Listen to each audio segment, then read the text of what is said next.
All right, I was responding to Choco, sorry if I'm pronouncing your name wrong, on RC groups. I explained to him that out of the 7 of these that I have, I actually did get one that was dead on arrival.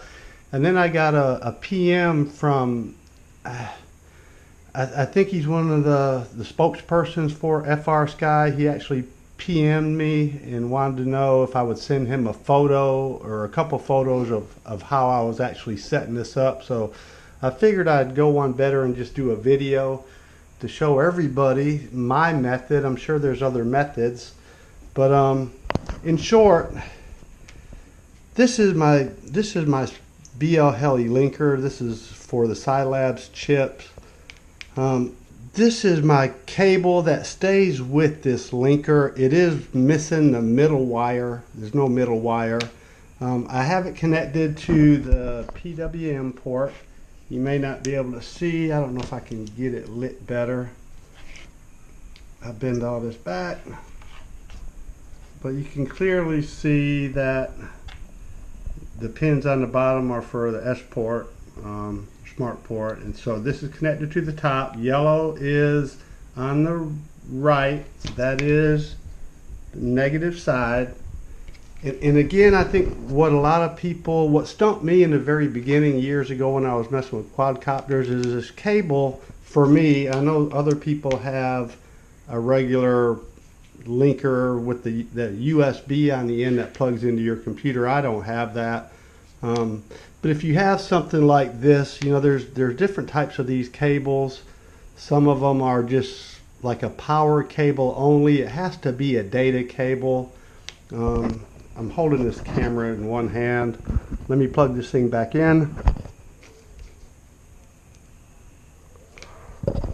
So I'm going to go through the whole process of how I connect and the method I use.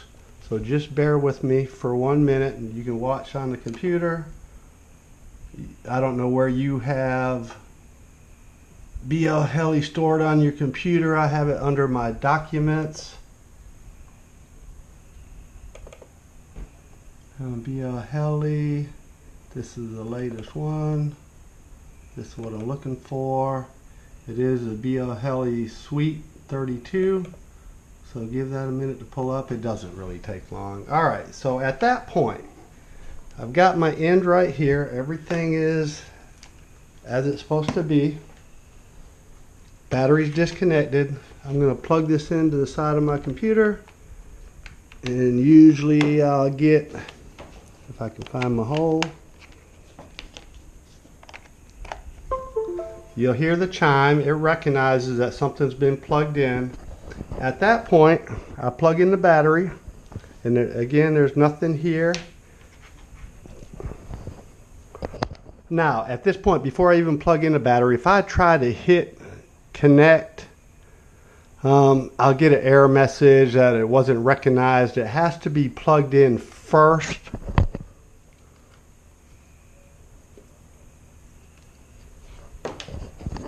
Plugged in. Let me flip it all back over. Dang it. Okay. So here we go. So when I go to hit connect, bloop, we're connected. It actually pulls up automatically the FVT port. If I want to read my setup, you know, I just basically go here, read the setup. It says it's read successfully. This is basically how I do it. Anytime you want to change anything, you know, let's say the PWM frequency, I take it all the way and max it out. Once you do that, once you make any changes whatsoever, where's my brake? This is going on a sailplane. Telemetry's on. Once you've made any changes, you want to make sure that you click the right setup, write it to the chip. It's telling you that that was okay, and that's basically it. Before you unplug anything, you want to come down here, hit disconnect, And that's basically it. At that point, I'll unplug the battery.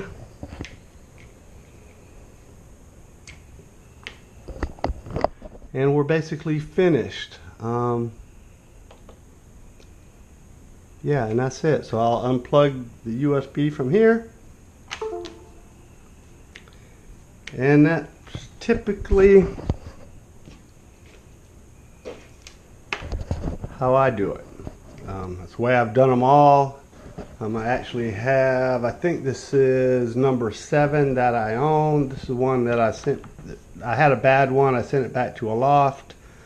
And again, this is just what I've used. This cable, I've been using this one for years. And on my quadcopters, I actually have, I'm embarrassed to tell you how many I have. I actually have a bunch of them. Been flying quadcopters for years. However, I've been flying RC airplanes for, I'm 55 years old. I've been flying them since I was 11 years old. So every once in a while, it's possible to get a bad one. I did.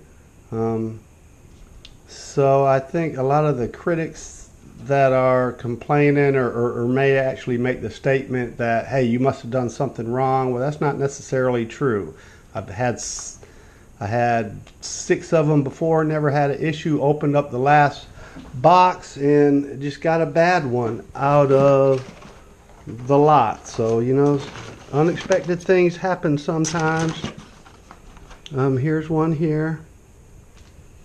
But anyways, other than the one problem I've had, they've all been excellent. I have these in some foamy pylon racers that are, you know, pushing 130 miles an hour. It's not a, you know, blip across the runway. It is sustained at 130 miles an hour for 2.5 minutes. We have a local pylon course set up at our field. We run the rare bears, the fun racers, dog fighters. Yeah, V900s, they're there, but they usually can't keep up with us. But, you know, they actually see some extreme duty in my personal use. And they've held up good. I've never had an issue so far, like an in-flight issue. Everything has been, where the only problem I've seen is taking it directly out of the box and not being able to connect it just in the manner that you just saw. So basically, that's it. Thanks.